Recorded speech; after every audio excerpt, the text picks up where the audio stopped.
Então, mais uma vez, boa tarde a todos que já nos acompanham. Eu sou o Selmo de Freitas, eu sou executivo do Cindy Rochas e Centro Rochas. O evento de hoje, né, o grande objetivo é abordar a questão da negociação salarial, na verdade, abordar o termo aditivo que foi assinado, o aditivo à convenção coletiva, né, que foi assinado recentemente, algumas questões apareceram. Então, nós estamos aí com o doutor Henrique Nelson, que é advogado trabalhista, professor, é assessor jurídico nessa área do trabalho do Cindy Rochas. Estamos contando aí também com a presença do doutor Lucas Tanzon, que é advogado, tributarista, é num escritório também que nos assessora quando o assunto são questões tributárias, então ele também vai estar acompanhando. Estamos com a Alessandra Bertolani, que é a superintendente do Centro Rochas, porque, como já vem acontecendo, né, ao longo desse ano, a gente tem compartilhado, ora as duas entidades fazem um evento, ora uma faz, a outra apoia, né, no sentido de que o setor de rocha ele caminhe numa direção única, né, e que os esforços sejam concentrados. Antes da gente dar início oficialmente, nós só gostaríamos de pedir a todos aqueles que estão participando que, quando não estiverem fazendo uso da palavra, por gentileza, fechem os microfones. Isso aí facilita, não só deixa a questão de vir alguma conversa que não é de interesse de todos, mas também facilita o fluxo da comunicação, né? Porque não sobrecarrega aí a rede, né? Vai ser possível fazer perguntas. Eu pediria que quem quiser fazer perguntas ou levante a mão virtualmente ou coloque no chat para a gente poder ir procurando e levando essas perguntas. A dinâmica que a gente vai adotar depois das palavras iniciais, vai passar a palavra ao doutor Henrique, nós vamos estar aqui com o aditivo, com a convenção, para poder ser explanado como isso aconteceu, trazer os pontos principais que foram elencados ali e abrir também, depois, na sequência, perguntas e respostas. Né? Então, feito isso, em nome do Cindy Rochas, aí, de todo o conselho, da presidência, né, do Thales Machado, que não pôde estar presente por conta de uma outra reunião de conselho, que ele também é presidente do Sicob, Grande Rocha, e está tendo uma reunião do Conselho Nacional do Sicob, então ele está participando, mas mandou um abraço a todos. Então, a gente vai dar início, e eu passaria a palavra para a Alessandra, superintendente do Centro Rochas, também, para que ela possa dar aí as palavras de boas-vindas e a gente começar a atividade dessa tarde. Boa tarde a todos. Vou ser bem rápida. Então, já colocou aí tudo, né, que a gente precisava saber. Em nome do nosso presidente, o Frederico Robson, que hoje também não pôde estar presente, hoje ele está viajando. Falo em nome do Centro Rochas. Queria dar uma boa tarde e agradecer mais uma vez a doutora Henrique e ao doutor Lucas por compartilharem conosco sempre, né, ao longo desse ano, principalmente, né, com tantas lives, todo o conhecimento de vocês, tá? Nosso muito obrigada aqui em nome do Centro Rochas e vamos começar. Então, obrigada, boa tarde. Obrigado, Alessandra.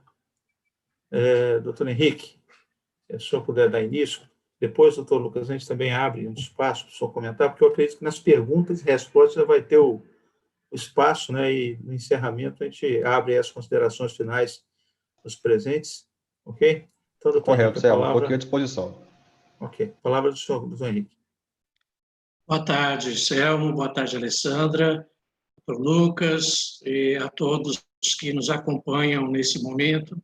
É um momento peculiar, como a Alessandra já vinha colocando, e que todos temos experimentado, inclusive dentro desse contexto que é o objeto dessa nossa atividade de hoje à tarde.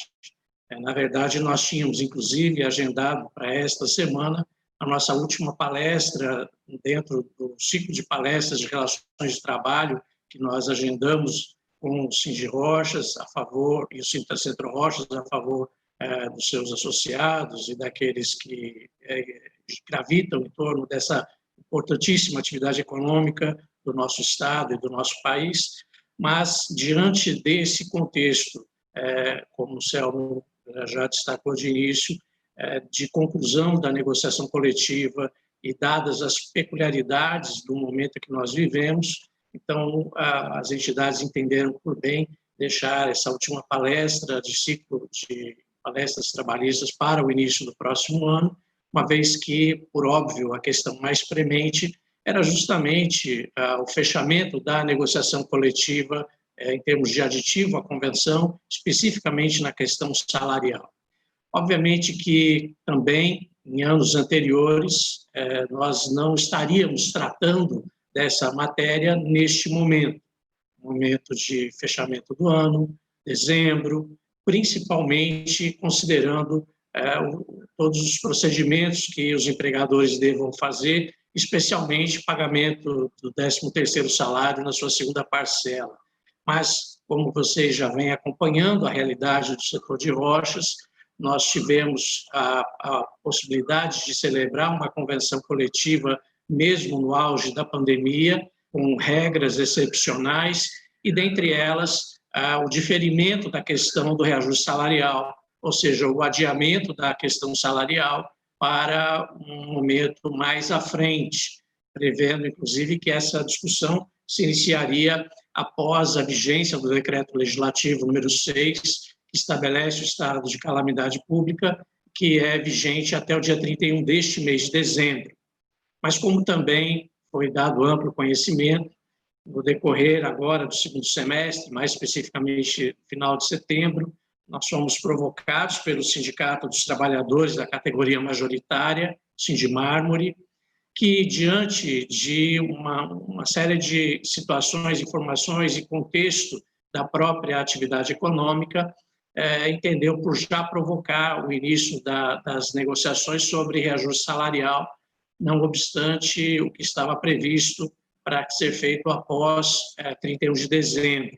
Então, após as assembleias, tanto da categoria econômica, do Sindirochas, quanto da categoria profissional, do Sindimármore, com seus representados, a negociação que se estabeleceu, ela chegou no impasse, e diante desse impasse foi, então, provocada pelo Sindimármore a mediação pelo Ministério Público do Trabalho, e fruto desse procedimento de mediação, nós tivemos, então, uma proposta de mediação que foi, depois de discussão, aprovada nas duas assembleias das categorias econômica e profissional, resultando, então, no aditivo à Convenção Coletiva de Trabalho 2020-2021, assinado agora, no início de dezembro, no dia 10, como foi amplamente divulgado. Óbvio que o objetivo era que esse aditivo pudesse ter sido assinado mais cedo, mas, por óbvio, todas as questões envolvidas, principalmente a demanda pelo percentual de reajuste, que, como vocês sabem, tratava da questão do reajuste de diferenças de inflação do período de maio de 2019 a abril de 2020, uma vez que a data base do setor de rochas é dia 1º de maio, e que totalizou, na ocasião, 2,46%. Mas agora, um contexto diferente, a inflação nesses últimos meses muito alta, então isso tudo trouxe complicador. Fato é que, então, conseguimos chegar a um denominador agora, no final de novembro, com a redação da convenção, do aditivo à convenção coletiva agora para início de dezembro.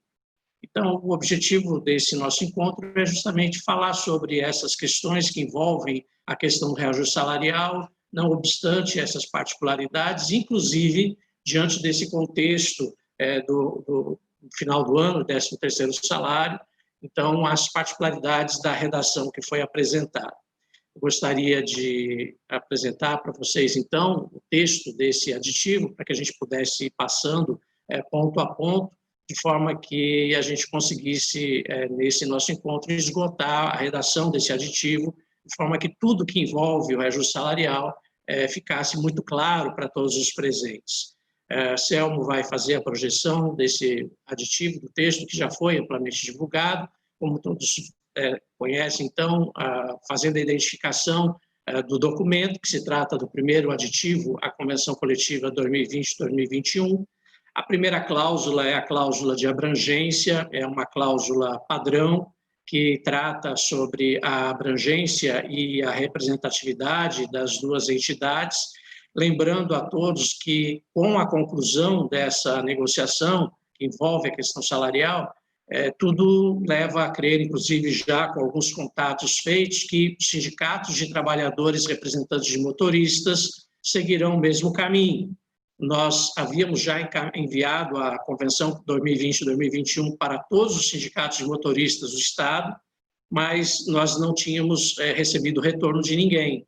Recebemos uma provocação na semana passada do Sindinorte, que ficou sabendo sobre o fechamento da questão salarial, e eu creio que com o fechamento da questão salarial, com a categoria majoritária, que é o Sindimármore, agora os sindicatos de motoristas terão interesse também, porque nas convenções deles existem pisos salariais que, por óbvio, são diferentes dos pisos da categoria majoritária, e certamente agora eles terão interesse em assinar a convenção coletiva com o Sindirochas, com os pisos salariais que são específicos para motoristas, mas já adiantamos que o parâmetro será exatamente o mesmo, tanto da convenção coletiva 2020-2021, quanto desse aditivo firmados com o Sindimármore, que é a categoria majoritária.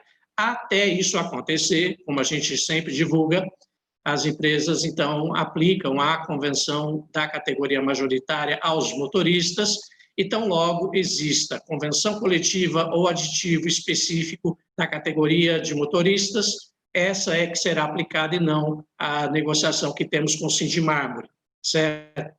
A cláusula segunda do aditivo fala sobre a questão da vigência, uma vez que, como eu destaquei, a data base é maio e nós estávamos discutindo um aditivo à convenção coletiva, então, por óbvio que em qualquer momento da negociação do aditivo, as questões seriam retroativas a 1º de maio, a não ser que as partes pudessem negociar o contrário.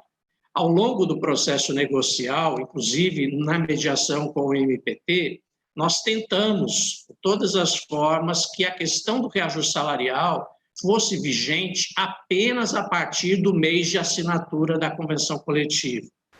E óbvio que essa proposta não foi aceita pelos representantes dos trabalhadores.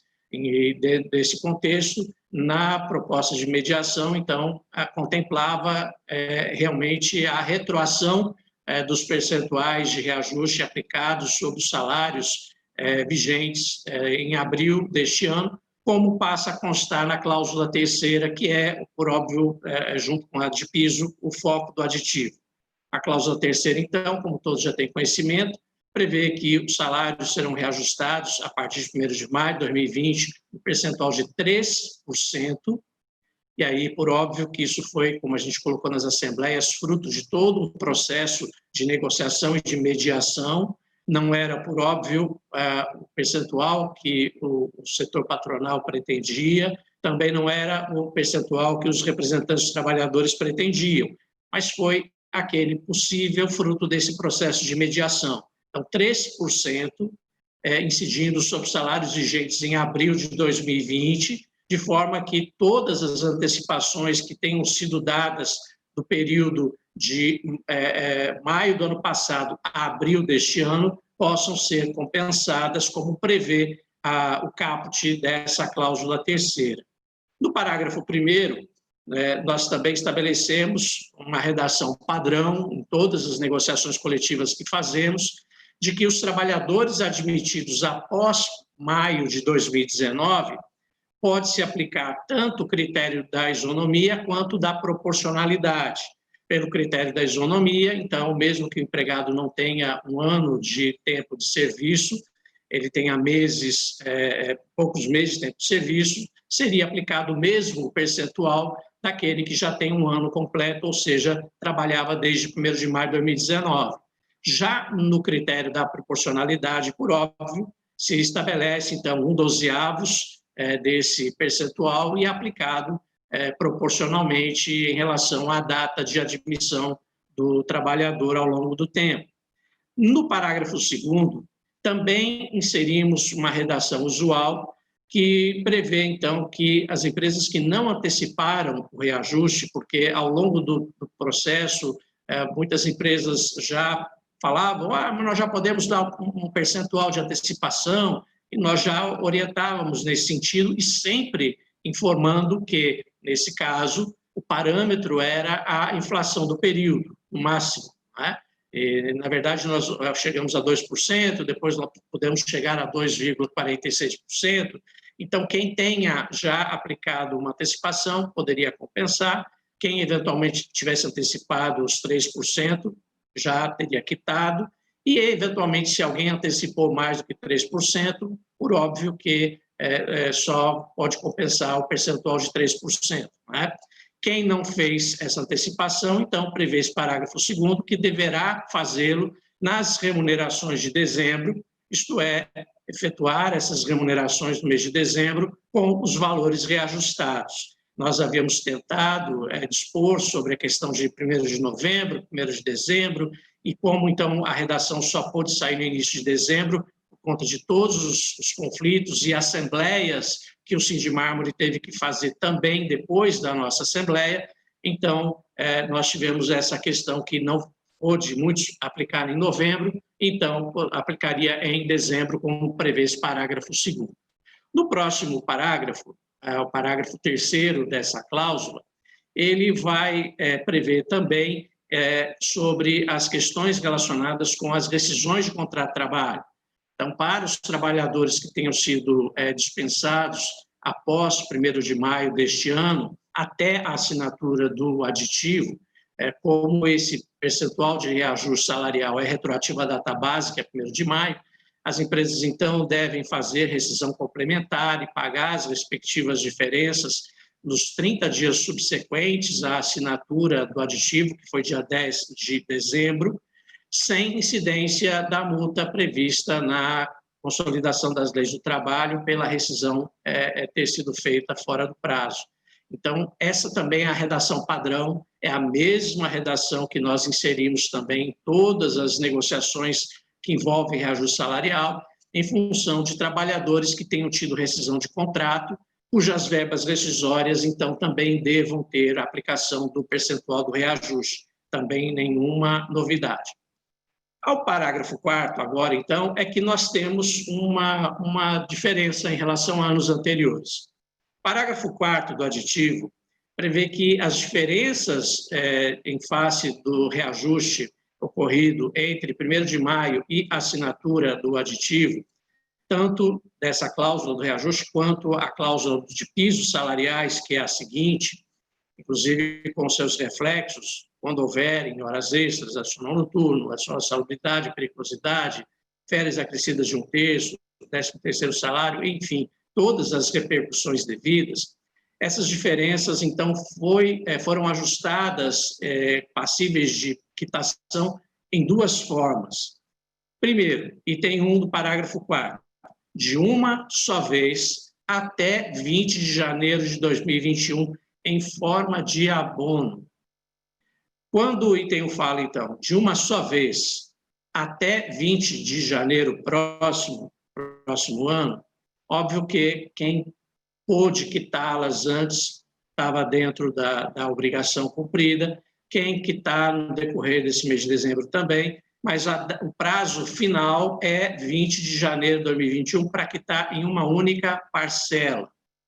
Quando não for possível pagar em uma só parcela, então tiver que ser parcelado essa diferença, o item 2, ele permite, então, o pagamento em até 4 parcelas mensais, como diferenças salariais, nos respectivos contra-cheques, sendo as 3 primeiras juntamente com a remuneração mensal e a última até 20 de abril de 2021, também como diferenças salariais nos respectivos contra-cheques. Então, nós temos 2 formas de quitação das diferenças de maio até a assinatura do aditivo.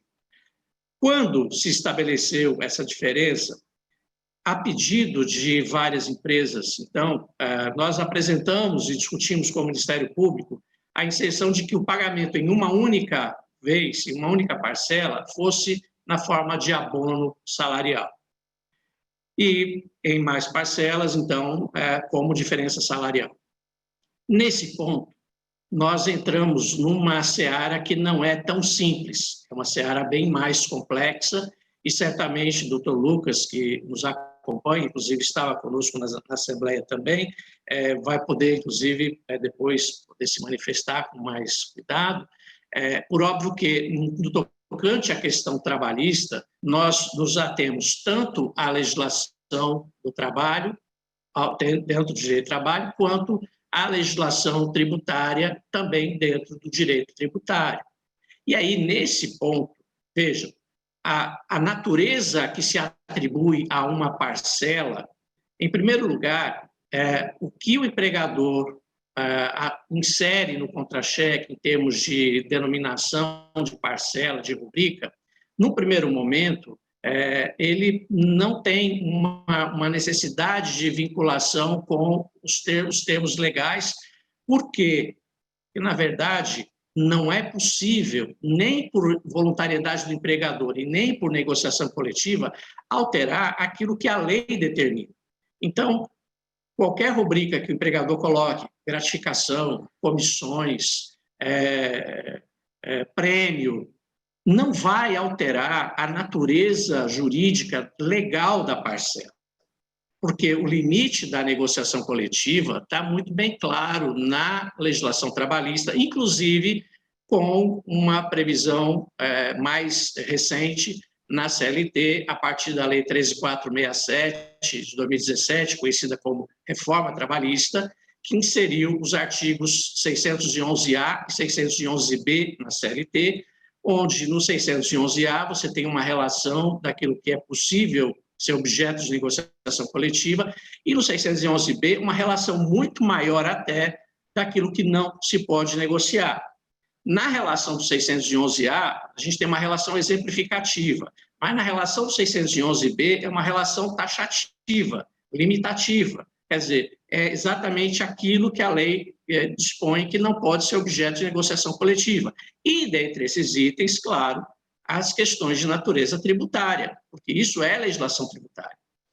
Agora, o que nós temos em relação a isso, e eu acho que a gente poderia, já aproveitando nesse ponto, já colocar esse aspecto direto que foi tratado na ocasião e apresentado, inclusive, na Assembleia, e depois eu penso que, então, o doutor Lucas pode até ficar à vontade para logo em seguida já poder se manifestar também. Há uma solução de consulta da Receita Federal tratando dessa questão de pagamento de abono em convenção coletiva numa parcela que, por sua vez, vão trazer a questão dos reflexos, dos encargos, principalmente contribuição previdenciária, para a ótica do direito tributário e não do direito do trabalho. E aí, então, essa previsão, na verdade, ela vai funcionar como uma opção que a empresa vai ter, mas o contribuinte é que vai decidir de que forma que vai tratar essa parcela, considerando essa solução de consulta e considerando a interpretação que vai se fazer em relação a isso. Por isso que, em momento nenhum, no aditivo consta que, como abono salarial, não vai ter recolhimento de encargo nenhum. Isso não consta em momento nenhum. Isso consta que, pagando em uma única vez, pode-se colocar, então, o pagamento como um abono, e aí o contribuinte vai decidir se, a exemplo do pagamento parcelado, que aí não tem nem enquadramento na solução de consulta que é objeto de análise, né? Ele vai ter que fazer os recolhimentos, se, pagando de uma vez só, chamando de abono, se vai ou não recolher as contribuições previdenciárias, e aí o direito tributário é quem vai falar sobre isso. Já está aí a solução de consulta número 12, e eu pediria, então, ao doutor Lucas para poder nos apresentar essa questão que envolve o aspecto tributário. Doutor Lucas. Pois não, doutor Henrique. Obrigado aí pela palavra. Como muito bem colocado pelo doutor Henrique, os contratos, as avenças firmadas entre entidades, pessoas jurídicas de direito privado, elas não podem dispor sobre a dispensa de pagamento de tributo, né? Inclusive, a própria CLT vem falando isso, né? Que os acordos ou convenções coletivas não podem dispor sobre a dispensa ou não recolhimento ou não incidência tributária. Nesse caso, a gente está falando de um abono único, tá? E a discussão é se vai compor ou não a base de cálculo da contribuição previdenciária, aquela patronal que a gente recolhe 20% sobre a folha de pagamento, tá? Esse abono único, ele encontra previsto na legislação, tá? E também instrução normativa 971 de 2009 da Receita Federal, falando que não integra a base de cálculo para fins de incidência de contribuições o abono único previsto em convenção coletiva, desde que desvinculado do salário e pago sem habitualidade, tá? Essa é uma instrução normativa de 2009. Por que teve discussão a partir desse panorama, né, que a Receita Federal chegou a proferir uma solução de consulta COSIT número 12 de 2018. Essa solução de consulta COSIT, ela é vinculante para todas as pessoas que se encontram na mesma seara jurídica. Ou seja, todo mundo que está ali para poder fazer o pagamento do abono vai estar vinculado a essa situação jurídica, tá? Essa solução de consulta que o Dr. Henrique compartilhou aí na plataforma, fala que esse abono, além de estar previsto na CCT, ele deve ser feito em pagamento único, não pode ser feito mediante prestações, tá? Não deve estar vinculado ao salário, ou seja, deve ser pago em valor fixo, sem representar contraprestação por serviço do funcionário, tá? Então, aí no aditivo tem duas possibilidades, né? O pagamento único e o parcelado, tá? Só que o entendimento hoje do fisco e também da jurisprudência do STJ fala que, além de estar previsto na CCT e ser um pagamento único, ele não pode estar vinculado ao salário e deve ser feito em valor fixo, tá? Essa solução de consulta, quando ela foi publicada pela Receita Federal, ela analisou as convenções coletivas que dispunham sobre cláusulas que tinham um valor expresso. Por exemplo, nas cláusulas falavam, no dia 10 de janeiro do ano X, será pago a título de abono uma parcela única de R$ 1.200. Então, eles colocavam o valor expresso, não era vinculado a nenhum reajuste, não era vinculado a nenhum serviço prestado. Era um abono, sem vinculação, previsto em CCT, de valor fixo e sem contraprestação por serviço, tá? Então, no aspecto tributário, a norma fala isso. Já existe uma norma legislativa, tá? Tanto a CLT fala sobre isso.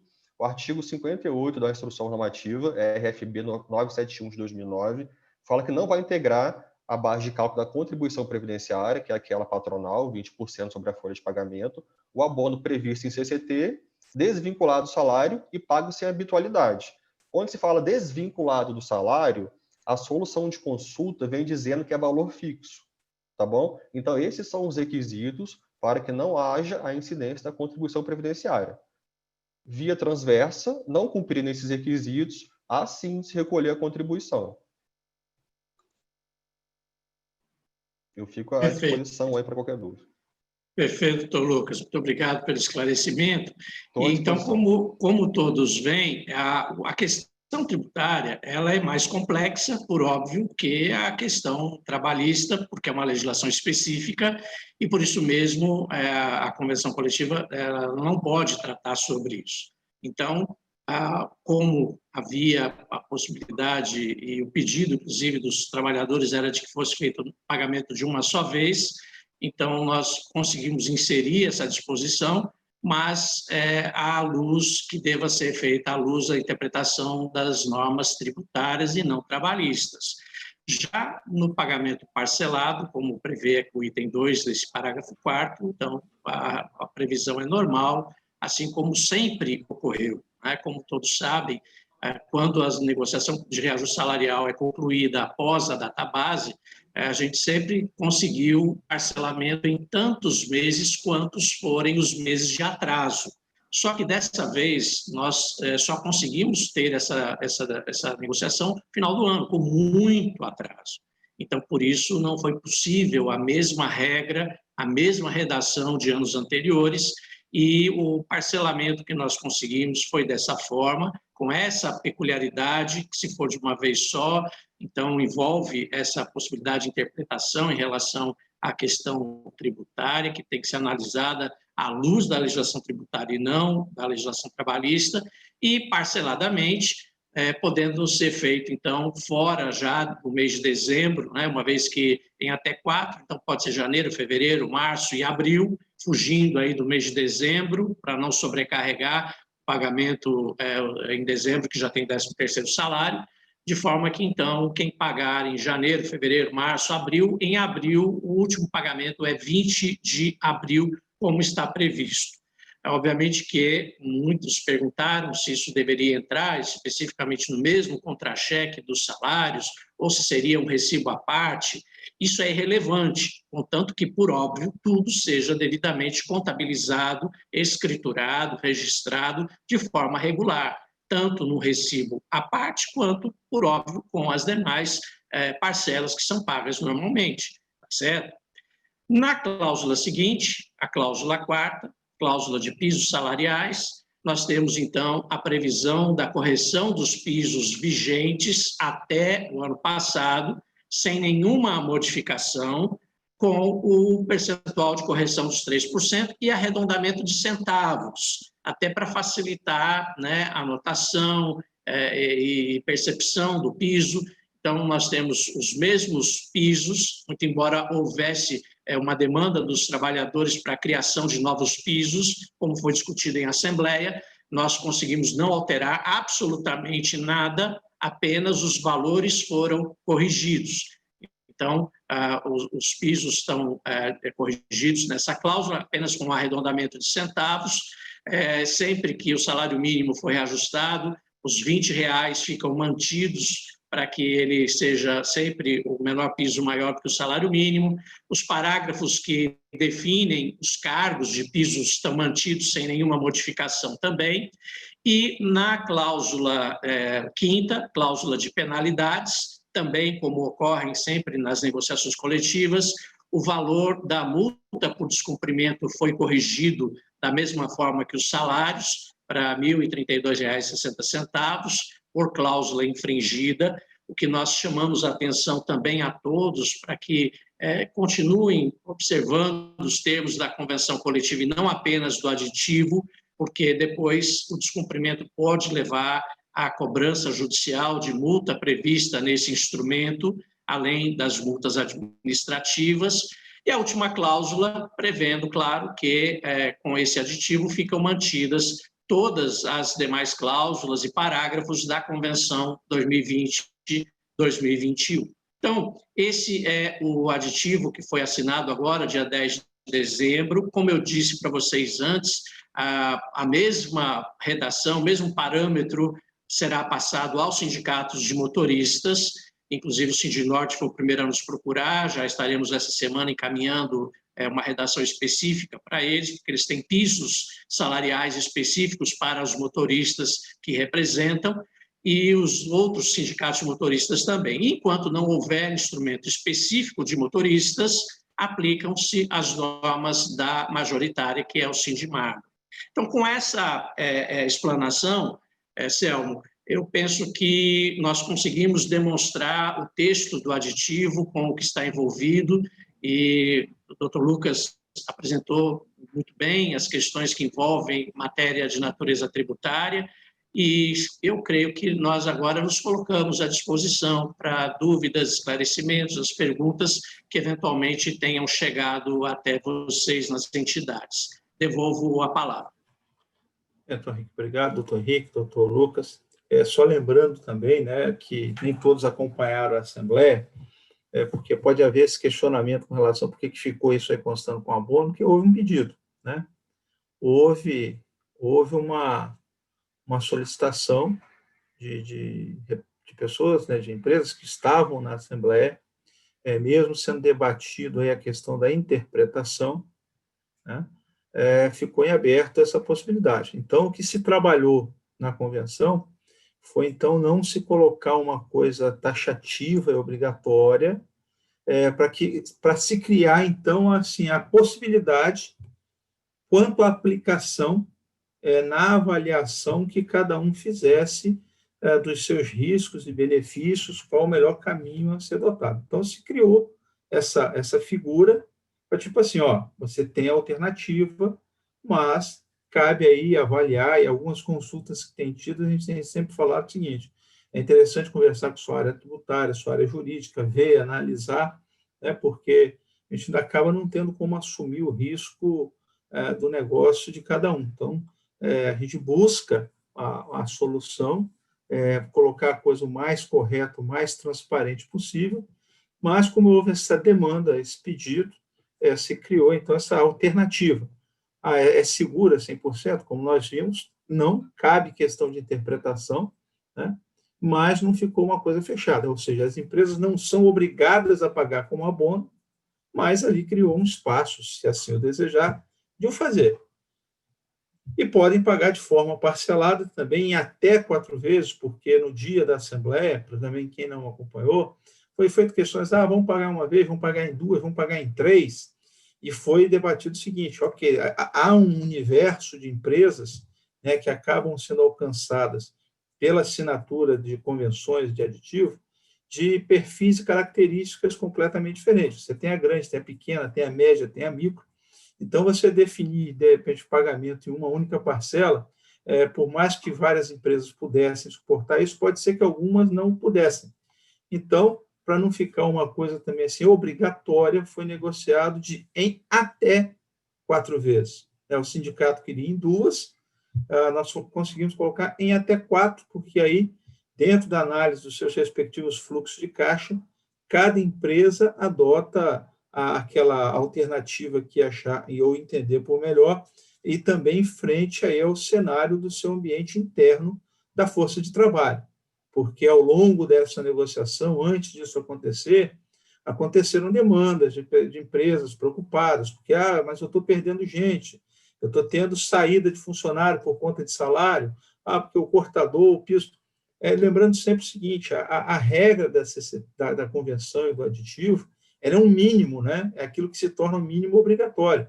A avaliação interna de política salarial, dos salários internos, ela vai muito de empresa para empresa, dentro da análise que seja feita e da política de retenção, valorização e outros benefícios que existam. E, inclusive, isso foi um ponto que foi colocado com o Procurador do Trabalho. Ele estava comprando a ideia de se estabelecer o piso para o cortador, né, e para o acabador, e sobre o argumento de que a valorização, eu falei, doutor, se o mercado está aquecido para eles, com certeza as próprias empresas vão trabalhar para reter. Agora, isso vai fazer quem tem condições de fazer, quem não tem uma série de outros meios de reter a sua mão de obra, porque muitas vezes não é só o salário, é o benefício do ambiente, é um plano de saúde, é um ticket de alimentação que, não sendo obrigatório, mas que possa vir ser dado, ele já mantém. E na hora que a gente obriga que todo mundo estabeleça aquele piso, podemos estar acabando penalizando quem já adota uma política. Então, ele compreendeu, dessa vez não entrou essa questão do piso desses 2 ambientes, mas fica aí. Então, a gente fica aberto agora para algum questionamento, alguma pergunta que se faça necessária. Tem uma no chat, né, Selma? Está no chat, se você levantar a mão, aqui veio uma pergunta da Renata Mariano sobre a tributação do abono único. A menção sobre a não tributação está inserida na CLT, artigo 457. Além disso, a partir da reforma, a negociação passou a ser regra maior sobre o legislado, claro que em cláusulas que não interfiram em direitos constitucionais. Doutor Lucas, eu acho que essa aí vai bem ao encontro aí da sua área, aí, combinando com o doutor Henrique. Pois é. Com relação a aspectos tributários, de incidência, recolhimento, isso não pode ser tratado entre particulares, tá? Os sindicatos, né, tanto o sindicato patronal quanto os sindicatos empregados, eles são entidades privadas. Eles não podem tratar sobre dispensa de pagamento de tributo, tá? Então, nesse caso, não adianta constar isso na convenção coletiva de trabalho, que vai ser uma cláusula nula, né? Nesse sentido, esse abono, como foi colocado, e eu expliquei para os senhores, já existe uma instrução normativa que diz que o abono único, né, ele não integra a base de cálculo da contribuição previdenciária, desde que ele seja pago, esteja previsto na convenção coletiva, desvinculado do salário e pago sem habitualidade. Tá? Posteriormente, essa instrução normativa é que veio a solução de consulta da Receita Federal. Ela veio falando um pouco mais. Ela falou, além de estar previsto na CCT, né, o pagamento deve ser único, tal como está aí na cláusula, uma das opções, e ele não pode ser, mediante prestações, né, por óbvio, não ser vinculado ao salário, ou seja, deve ser pago em valor fixo e não representar contraprestação por serviço. Esses requisitos, que eu expliquei para os senhores, são para que não haja a inclusão do valor do abono na base de cálculo da contribuição previdenciária, tá? A disposição que está na CCT, ela é totalmente possível e jurídica, tá? A empresa pode recolher o abono de uma vez ou em parcelado. Sobre o aspecto tributário, os requisitos para que não haja tributação são esses que eu expliquei para os senhores. E só para complementar, então, a partir dessa fala da Renata, que ressalva, né, que ela estava falando sobre solução de consultas de 2009, mas que a CLT foi reformada posteriormente. Inclusive, essa solução de consulta a que o doutor Lucas se refere, de 2018, né? A questão do artigo 457, parágrafo 2º da CLT, prevê parcelas que o empregador conceda que não terão natureza remuneratória, mas apenas natureza indenizatória, né? E como a gente procura sempre explicar para os gestores de pessoal, o que tem natureza remuneratória é aquilo que é pago pelo trabalho, né? Então, quer dizer, se é uma contraprestação. Aquilo que é pago para o trabalho, quer dizer, para viabilizar a prestação de serviços, claramente tem natureza indenizatória e não natureza remuneratória, que é justamente a relação do parágrafo 2º do artigo 457 da CLT. Tá bom? Só esse destaque. Aqui no chat não entrou mais uma pergunta. Eu estou olhando aqui nas mãos, não tem nenhuma mão levantada. O Francisco levantou a mão. Depois não, Francisco. Doutor Lucas, o abono que está previsto na convenção, ele é resultado, né? Se pagar por ele, não tem como dissociar da diferença de salário que é devido de maio até novembro. Ou seja, o valor que vai ser encontrado por cada trabalhador individualmente, diferenças múltiplas de inúmeras rubricas, seriam remuneradas de uma só vez a título de abono, né? E aí nós vamos entrar nessa seara, já entramos na seara da discussão da tributação ou não, né? E não vamos entrar nessa seara que, para mim, é tributado sim, né? Mas, no material que o Cindy Rochas passou, que nós verificamos onde contém, inclusive, a solução de consulta, ele fala que o abono único concedido por meio de convenção, né, caracterizado com pagamento único, sem habitualidade, desvinculado do salário e sem contraprestação de serviços prestados.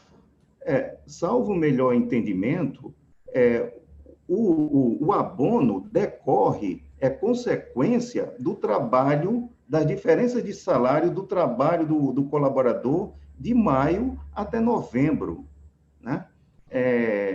Então, eu imaginei, quando eu fiz a primeira leitura, até desconhecia dessa possibilidade, eu imaginei que isso tivesse relação como se fosse assim, como colocado, inclusive, como destaque na matéria que os senhores nos encaminharam, né? Para todos os empregados da categoria, como uma forma de compensação pela não reposição salarial da inflação. Pela não reposição salarial da inflação. Salvo o melhor entendimento, o doutor Henrique falou que a inflação foi 2,46%, os sindicalistas pediram um pouco mais e mediou-se em torno de 3%. Portanto, 3%, ele cobre a inflação do período, né? E tem um pouco mais de ganho real. Então, a meu ver, e aí o tema é complexo, eu penso que, para mim, ficou sem sentido esse inciso dispondo sobre o abono, né? E eu gostaria de fazer, não, eu já vi aqui, eu posso sim pagar em uma só vez e pagando todas as diferenças, rubrica a rubrica, como normalmente isso tem sido feito, e submetendo todo ele a todo tipo de tributação e todos os reflexos, seja nas férias, 13º, FGTS, descontando o INSS do colaborador, a parte dele, e também pagando a parte patronal, né?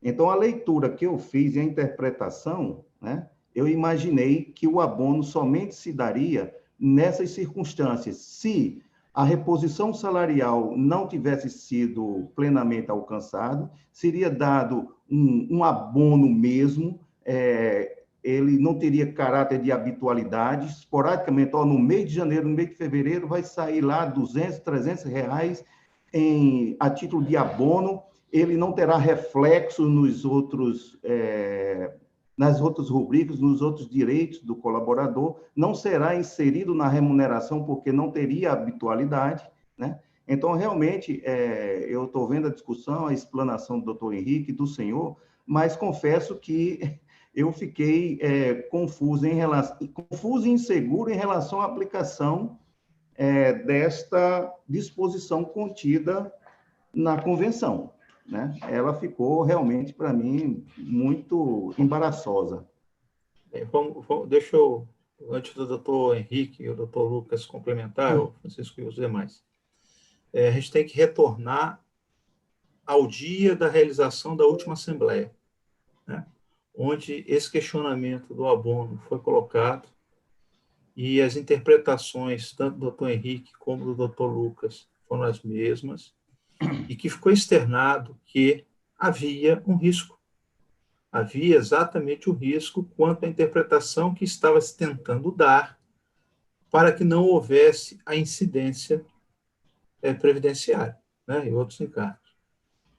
Então, naquele momento, foi decidido o seguinte, que iria se tentar colocar para que cada empresa, então, tivesse a sua liberalidade, ela buscasse, analisasse e aplicasse aquilo que o empresário, o gestor, se achasse mais confortável para aplicar. Ou pagando como um abono, frente a todas essas questões que já foram levantadas, porque o reflexo, na verdade, de horas que ele trabalhou e a diferença é referente a isso, de hora extra, né? E aí teria todo esse risco envolvido, mas, se assim desejasse a empresa, ela poderia fazê-lo, sabendo da existência do risco. Daí que isso aí constou, porque senão, basicamente, você tiraria esse item 1 e ficaria somente com a parte sequencial que diz assim, para ser paga em até 4 vezes. E aí quem quisesse pagaria em 1, 2, 3, 4, com todos os encargos envolvidos, que mesmo sendo em uma vez, pode ser feito. Inclusive, aqui no chat tem uma colocação, e eu vou daqui a pouco ler, sobre isso, que a empresa pagou em uma vez e recolheu os tributos. Então, Francisco, essa questão do que assim ficou sem sentido é porque houve uma demanda da Assembleia aquele dia para que se constasse essa possibilidade de pagar o abono. Então, o que se trabalhou foi exatamente aquilo que foi definido na Assembleia, né? E que foi externado que havia essa possibilidade de divergência de interpretações entre o que seria ou não, se estaria garantido esse direito ou não. Inclusive, algumas empresas têm ponderado isso, têm colocado que a assessoria jurídica, a assessoria tributária, tem dito que há incidência, que esse abono não estaria coberto.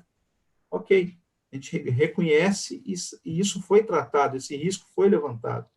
A questão toda houve uma demanda da Assembleia que diz assim, olha, nós gostaríamos que tivesse essa possibilidade, mesmo com risco, da gente poder fazê-lo. Então, isso consta do aditivo como uma forma de permitir àqueles que assim o quiserem aplicar, mesmo reconhecendo os riscos envolvidos, que o façam, né? Tanto é que o sindicato não está dizendo assim, faça desse jeito ou faça daquele.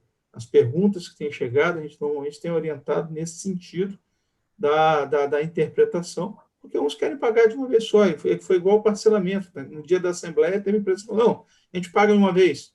Não, vamos pagar em dezembro. Aí o outro, não, a gente paga em janeiro.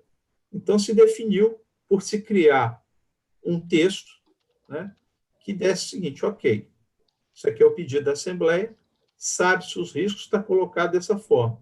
No universo da Assembleia, tem quem queria pagar em uma vez só em dezembro, quem queria pagar uma vez só em janeiro, outro queria parcelar fevereiro e março.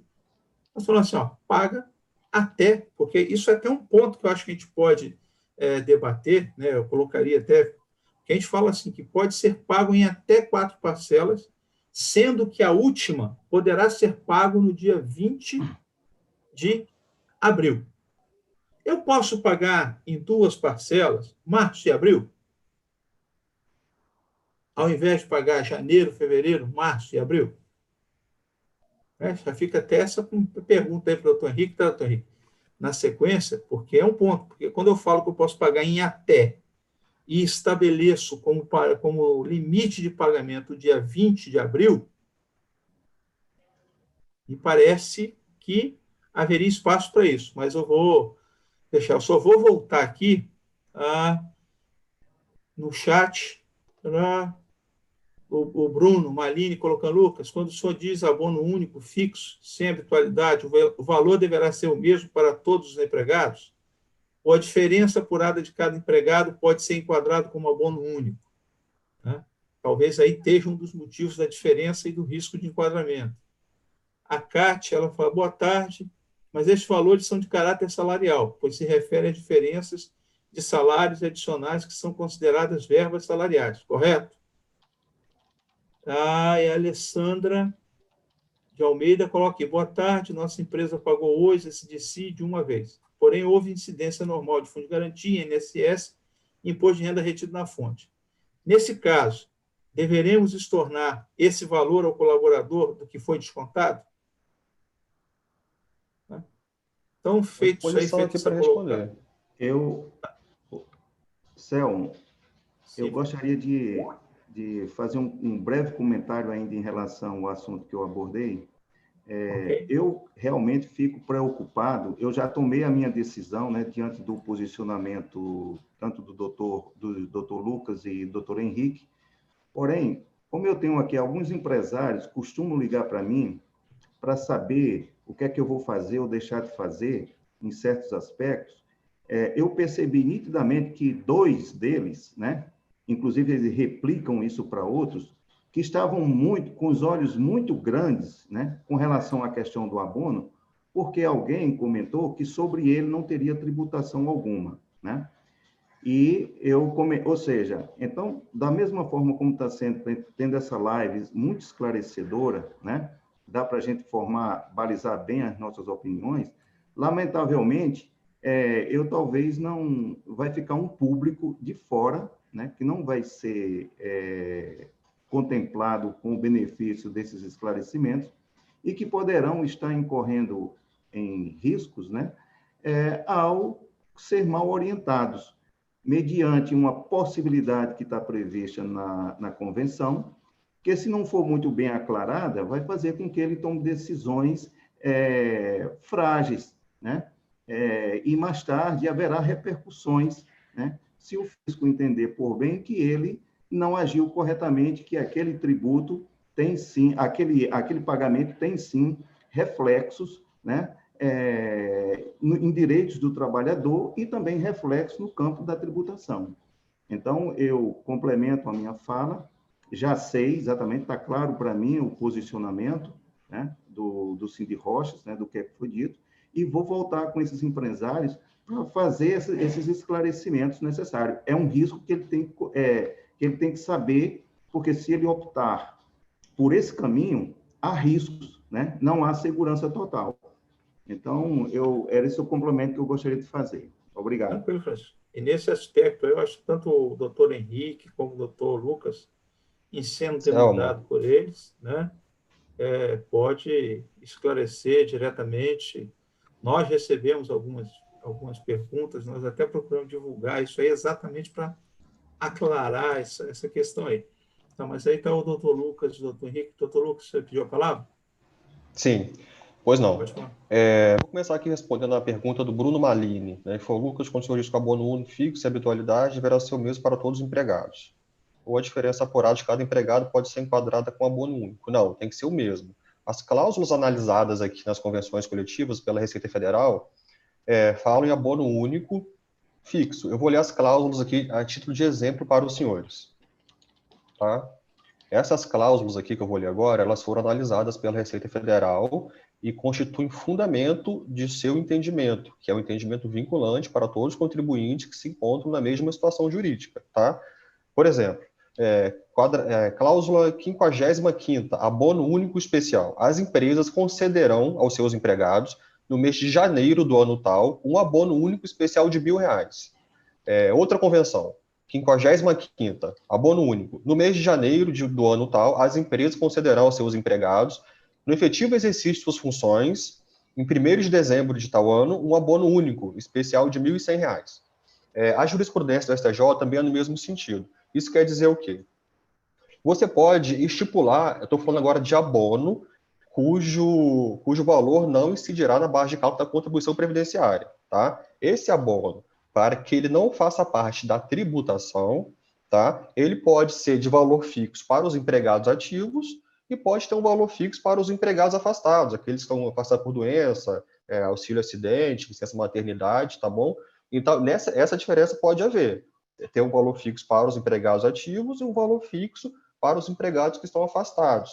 Né? O que não pode haver é por classe de empregado dentro da mesma empresa, né? Diferença de função, tá? Porque o valor tem que ser único, não vinculado ao salário, valor fixo, não pode ser em prestação, além de constar na CCT. Eu estou falando do abono, cuja tributação não é possível, tá bom? A outra pergunta é referente a... Só um segundo, doutor Lucas. Só para deixar claro aí, então, pessoal, só para dizer assim, quando o doutor Lucas diz que tem que ser um valor igual, não quer dizer que é isso que está previsto no aditivo. Isso é um dos riscos, é um dos fatores que nos expõe ao risco do que está sendo dito. Por quê?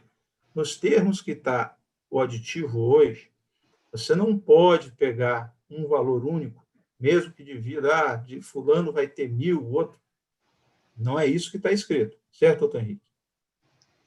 Então, justamente, eu estou falando de outro abono. Né? Porque como a gente vai com perguntas e respostas, pode, às vezes, ficar no, então eu posso pegar aqui e vou somar, uma hipótese. Vou somar tudo quanto era a diferença que deu nesse período dos funcionários todos. Eu tenho 100 empregados, vou dividir por 100, vou pagar um valor igual para todo mundo e está resolvido. Não, não é isso que está lá. Né? Então, por gentileza, hoje o que tem é o que está escrito ali, embora haja o risco que está sendo falado. Fala, doutor Lucas. Muito bem. Pergunta da Kátia Maria. Essa pergunta aqui, se o doutor Henrique até posso deixar aí para o senhor, doutor. Eu vou pular aqui para a terceira, tá bom? Vou responder aqui a Alessandra de Almeida. Boa tarde. Nossa empresa pagou hoje esse dissídio uma vez, porém houve incidência normal, FGTS, INSS, imposto de renda, pessoa física, né? Nesse caso, devemos tornar esse valor, na visão que eu propus aqui, de acordo com a solução de consulta e a jurisprudência, não, tá? Nessa visão externada pela Receita Federal, a senhora fez o recolhimento correto. Bruno Malini, então não faz o menor sentido incluir uma cláusula de abono para diferenças salariais tão também tivesse para deixa eu responder, Lucas, deixa eu responder essa. Pois não. Só voltando ao que nós falamos lá atrás. Houve uma assembleia, e quando da assembleia, essa possibilidade de interpretação e de risco foi estabelecida e foi apresentada. E como dito em todas as convocações, a assembleia ela é soberana em relação às decisões que ali são tomadas. E na Assembleia, aqueles que estavam presentes optaram e indicaram essa possibilidade, mesmo conhecendo o risco, para que constasse um item que dissesse que poderia ser pago como abono salarial desde que uma única vez. Por quê? E aí a gente interpreta à luz de quem estava, né, e participou. Havia dentro, na Assembleia, participação de alguém ou de outras pessoas que entenderam o seguinte: vou assumir o risco. Aí a gente diz assim, não, mas aí o risco ele deixa de pagar, ele paga como se fosse salário e deixa de recolher. O que se buscou aí, com certeza, dos pedidos que aconteceram foi, deixa eu tentar criar uma pega para justificar. Eu corro um risco, mas eu tenho algo que me diz, ou que pelo menos me acalenta o risco. Daí que faz. Ah, não faz o menor sentido? Simples, a gente adota o item 2, que diz que vai pagar até em 4, certo? E paga. Mas houve uma motivação.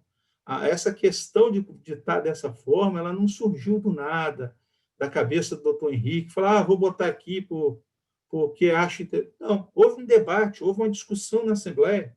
Esse tema ele foi e voltou na Assembleia algumas vezes, né, com a interferência do doutor Lucas, interferência do doutor Henrique, ponderações de um, ponderações de outro, e ao final, quando consultada a Assembleia disse assim, não, nós aprovamos então o quê? Que seja feito desta forma ou desta forma. E foi o que foi levado, entendeu? Não é, assim, algo que nasceu do nada. Tá? Doutor Henrique. Bom, essas questões que envolvem a questão tributária, o doutor Lucas já colocou muito bem, eu creio que isso já está mais do que esclarecido, e Selma esclareceu por que ficou essa alternativa a pedido dessa definição da Assembleia. Né? Kátia, então, como o Lucas pediu para que eu respondesse para ela, de que esses valores são de caráter salarial, que se referem a diferenças de salários e adicionais, são verbas salariais. Sim, são verbas salariais. Né? Por isso mesmo, todo esse contexto que envolve interpretação, e vejam, a própria posição da Receita é a interpretação. É a interpretação que a Receita faz administrativamente, significando que ela vai agir com os contribuintes dessa forma. Mas quem dá a palavra final é o Judiciário. Tanto que o doutor Lucas trouxe a interpretação do STJ, que, por óbvio, ainda não tendo uma súmula de jurisprudência sobre isso, pode eventualmente variar. Então, quem quis assumir o risco, está assumindo o risco e pode eventualmente brigar na justiça, se quiser. E vai, por óbvio, não ter segurança jurídica de quem seguir o entendimento que a Receita Federal fez a partir da definição de uma solução de consulta. Então, essas questões foram colocadas dentro dessa posição que foi pedida pela Assembleia, dando possibilidade de interpretação, sem, por óbvio, como o instrumento vincular uma ou outra posição, porque nem não pode entrar nessa seara, né? E deixando que cada contribuinte faça a sua interpretação. E, a partir daí, o que mais for necessário para esclarecer isso que nós estamos passando agora, a gente, com certeza, vai estar à disposição, não só os que participam dessa live, mas depois, ou por e-mail, por telefone, ou eventualmente até numa circular, essas informações podem chegar a todos, certo? Eu creio que seria isso. Tem mais algum ponto?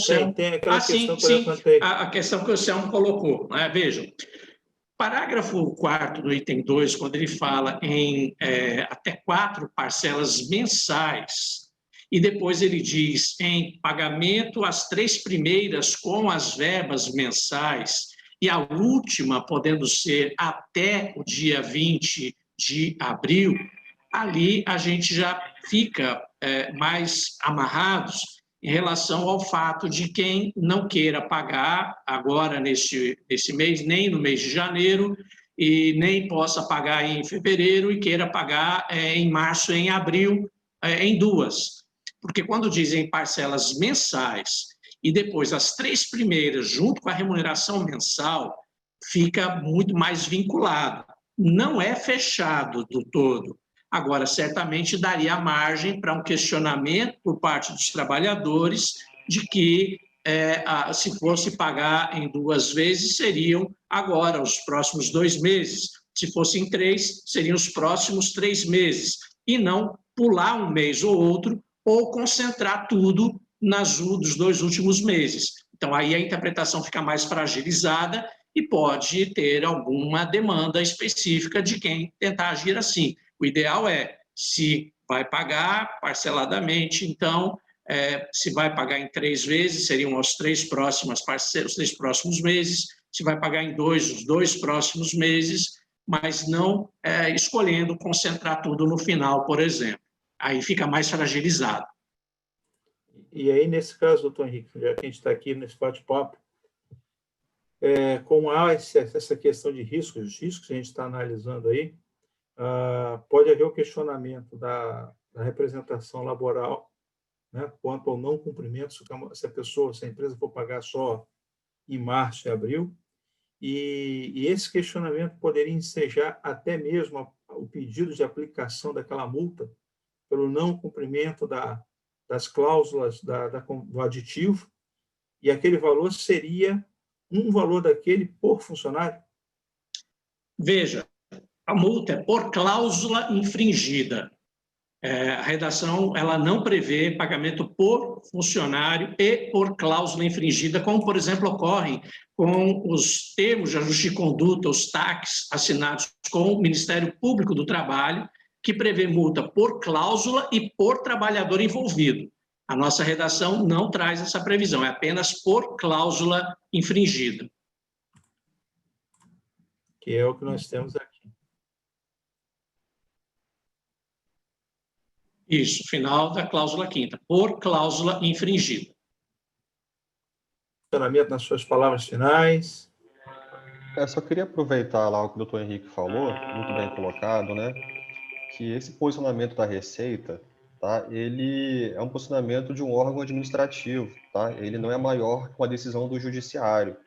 Então, se a empresa tiver a sua convicção de que há direito e pode ser questionado isso, tá? A gente pode estudar e viabilizar a interposição de uma ação judicial questionando esse entendimento da Receita. A solução de consulta e vira e mexe são afastadas pelos tribunais, tá? Por mais que elas sejam vinculantes, né?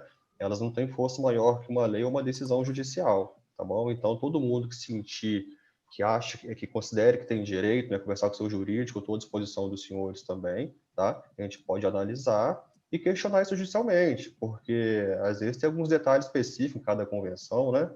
Tá bom? Então, só queria reforçar isso que o doutor Henrique falou. Ok, doutor Lucas, obrigado pela participação. Doutor Henrique, as palavras. Bom, eu quero mais uma vez agradecer a participação de cada um de vocês. É óbvio que é interesse de cada um também, mas mostra, por óbvio, o envolvimento e a necessidade das entidades estarem atendendo aquilo que é necessário para o funcionamento das empresas. E, por óbvio, as questões de natureza de trabalho são fundamentais. Então, agradecer a presença de todos, dizer mais uma vez que continuamos à disposição, tanto por e-mail, quanto hoje em dia pelo WhatsApp, para poder facilitar o esclarecimento rápido de pequenas dúvidas que vocês tenham. E, no mais, essa solução tecnológica que temos de não precisarmos deslocar, mas poder, inclusive, fazer uma reunião de meio virtual, ela também está sempre à disposição dos senhores. Um bom final de ano, cuidado, saúde para todos, muita cautela, porque a pandemia não passou, e que Deus nos dê um ano de 2021 muito melhor do que foi de 2020. Alessandra, deseja dar as palavras finais aí, final de... Sim, claro. Depois desse ano, né, que foi de tanto aprendizado, né, finalizar aí com todo o conhecimento do doutor Henrique, doutor Lucas, agradecer mais uma vez a todos vocês, desejar um Feliz Natal, e a gente tem certeza que 2021, né, vem com tudo, com muito trabalho e muita dedicação do Centro Rochas e do Cindy Rocha. Tá bom? Pois não, Francisco? Então, eu gostaria de sugerir, me ocorreu aqui agora, percebam que dos 40 e poucas pessoas que estiveram aqui conectados nessa reunião, o tema que mais criou-se controvérsia foi justamente a questão do abono. Então, me ocorreu, e aqui vai apenas uma sugestão, para você avaliar junto com o doutor Henrique, se não seria o caso de o Cindy Rochas, que normalmente envia pelo seu e-mail, né, alguns comunicados, né, acerca de processos, evoluções, disso, daquilo, outro, quem sabe um esclarecimento, né, talvez o e-mail chegue a um público maior em relação à aplicação desse abono, eventuais consequências negativas que possa ter, né, porque o que o doutor Lucas colocou, que apesar de ser solução de consulta, que é possível ainda ser revertida no âmbito do judiciário, mas eu penso que o empresário menos quer é confusão com a Receita Federal.